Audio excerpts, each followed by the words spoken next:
नमस्कार दोस्तों, मैं अमन। आज है 5 दिसंबर और चलिए जानते हैं 5 दिसंबर से संबंधित कुछ इंपॉर्टेंट अपडेट्स। तो आज का पहला अपडेट है, अभी हाल ही में गोवा में चल रहे इंटरनेशनल फिल्म फेस्टिवल में किस अभिनेता को Indian film personality of the year 2022 पुरस्कार दिया गया।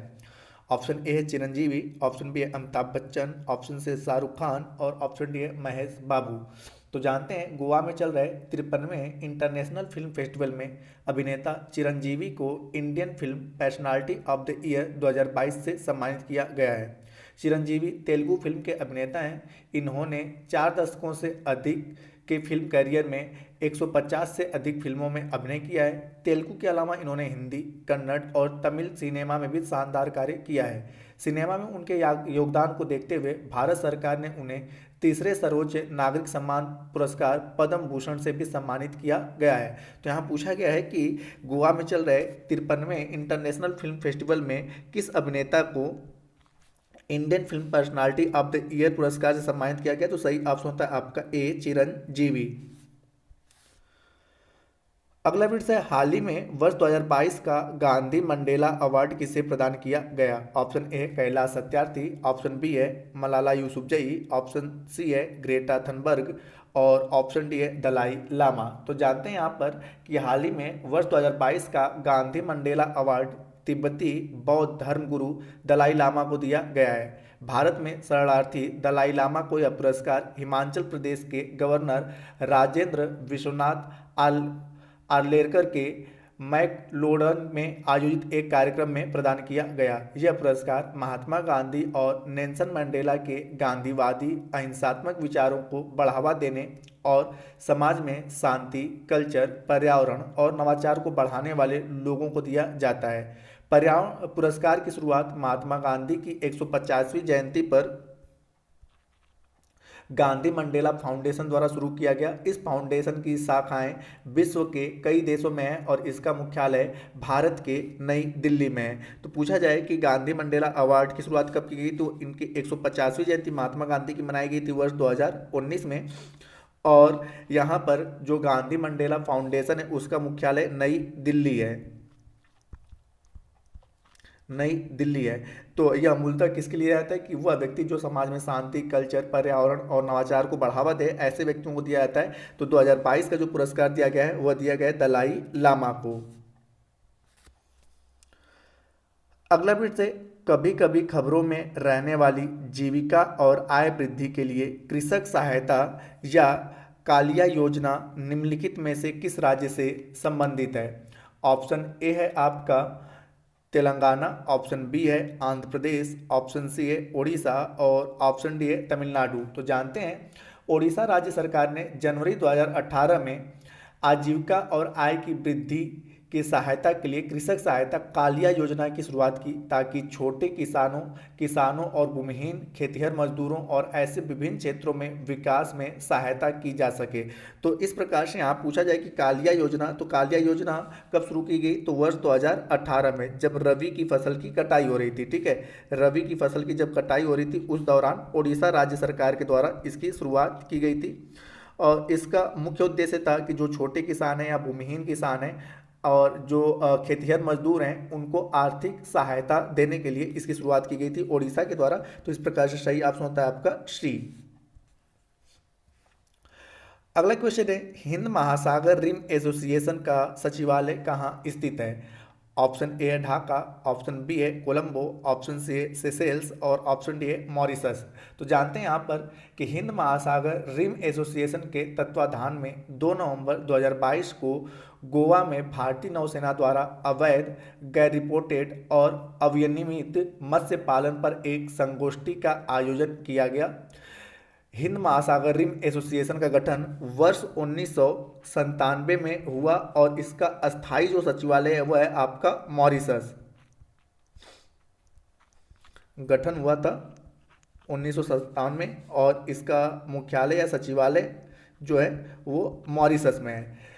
आगे की बात करें तो गौरतलब है कि तीसरे सबसे बड़े महासागर के रूप में हिंद महासागर क्षेत्र वैश्विक आबादी के लगभग 35% लोगों के लिए जीवन रेखा है। यहाँ पे पूरे आबादी जो पूरे पृथ्वी पर रहती है उसके 35% लोग हिंद महासागर से अपना जीवन यापन करते हैं। 1997 में स्थापित IORA की इस वर्ष 25वीं वर्षगांठ है।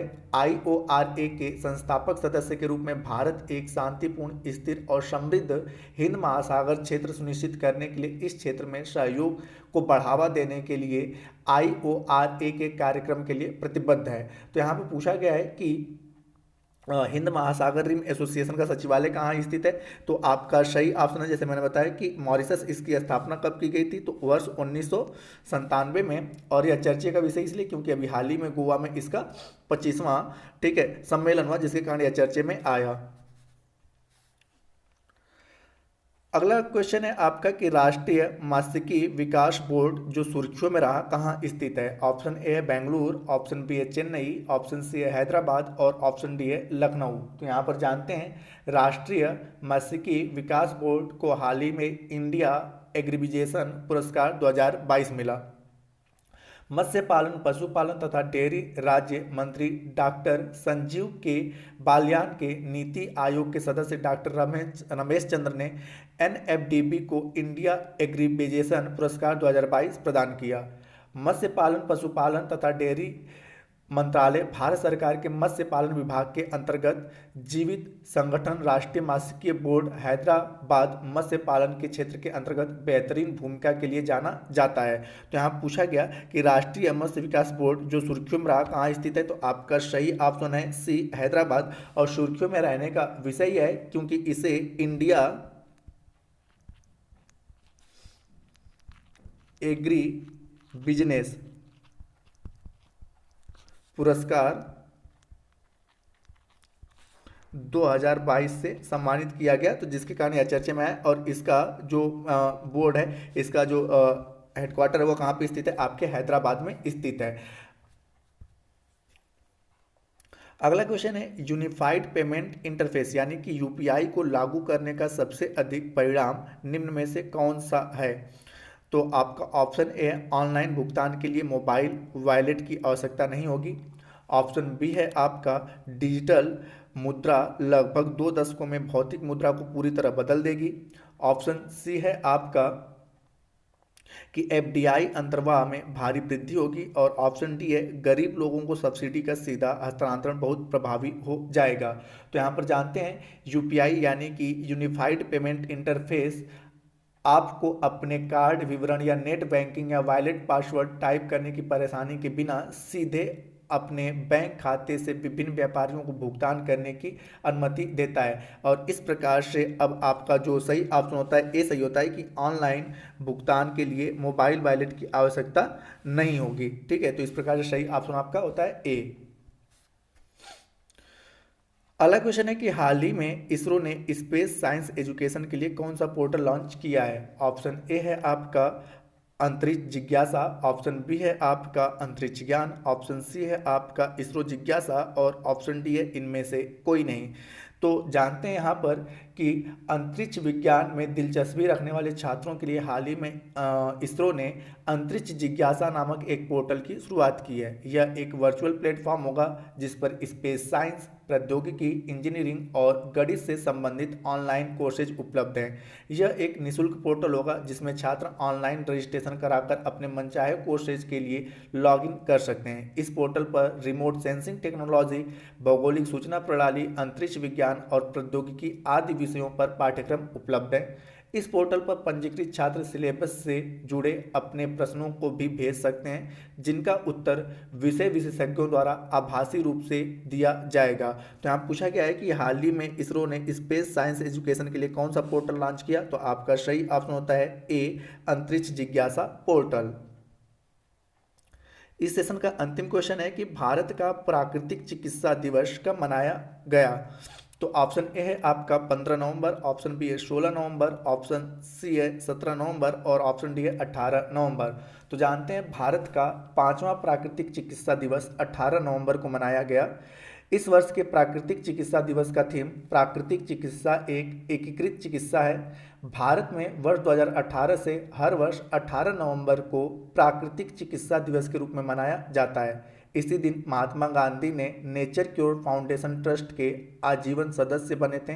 गांधी जी को ही भारत में प्राकृतिक चिकित्सा का संस्थापक भी माना जाता है, क्योंकि उन्हीं के प्रयासों से प्राकृतिक चिकित्सा भारत में लोकप्रिय हुआ। तो यहाँ पूछा गया है कि भारत में प्राकृतिक चिकित्सा दिवस कब मनाया जाता है, तो आपका सही ऑप्शन होता है डी 18 नवंबर। और रीजन क्या है, क्योंकि इसी दिन महात्मा गांधी के गांधी जो है वह नेचर क्योर फाउंडेशन ट्रस्ट के आजीवन क्या बने थे, सदस्य बने थे 18 नवंबर के दिन ही।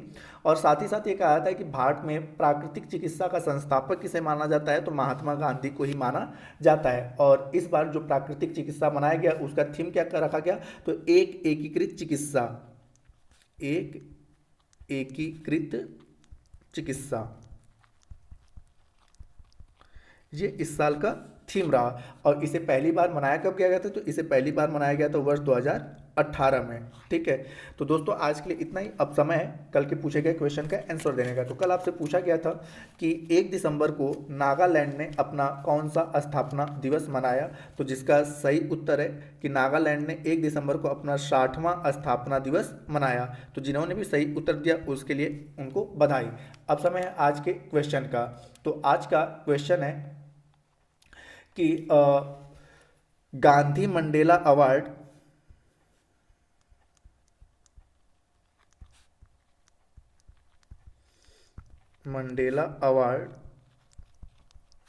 की शुरुआत कब की गई।